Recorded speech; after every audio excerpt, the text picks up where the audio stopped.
Hello students, in this video we'll see an example of computing a determinant by using partial derivative relationships.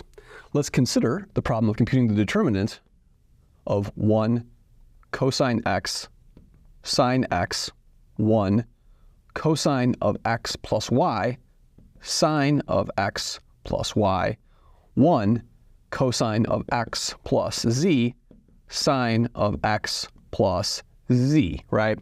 This may seem like a daunting problem to approach, but there's a special rule for determinants and derivatives which we'll exploit in this problem. Let's call this thing over here, let's call this some function f of x, y, and z, right? And what I'm going to do is I'm going to use the fact that determinants come from the following form. If I have a matrix aij, like so, I and j go from 1 to n, then the determinant of this matrix, let's call that A, of A is the sum over all permutations sigma in the symmetric group Sn, the sign of the permutation, sign of sigma, A1 sigma 1, all the way down to An sigma n, right?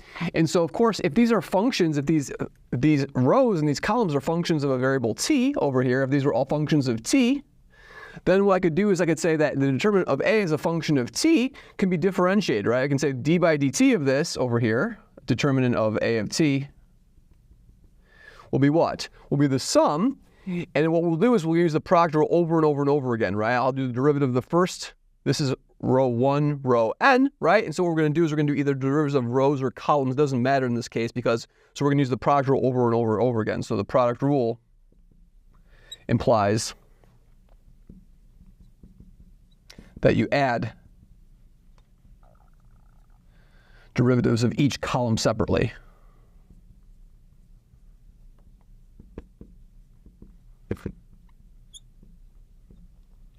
Okay, this is going to be very helpful for us in this problem. Why so? What I can do now is I can say, let me take the derivative of this function f of x, y, z with respect to x. So if I did partial f of x, this would be what? It'd be the determinant of what I would get from the derivative of the first column with respect to x, right? And so that would just give me a what? That would just give me a determinant of 0, 0, 0, and then cosine x, sine x, cosine of x plus y, sine of x plus y, and then cosine of x plus z, sine of x plus z, like that. Then the determinant of the middle row, so then plus determinant of 1, 1, 1. And then I'm going to replace the cosines with negative signs. So I have negative sine of x, and then negative sine of x plus y, and then negative sine of x plus z, sine of x plus y, sine of x plus z. And then the last determinant will be plus determinant of what? Of 1, 1, 1.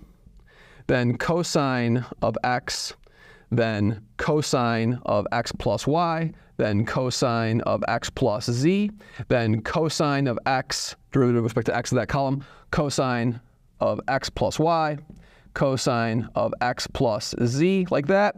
And now that's really nice because what this tells us over here is this tells us that since these columns over here, there's a column of zeros, right? So this determinant is 0.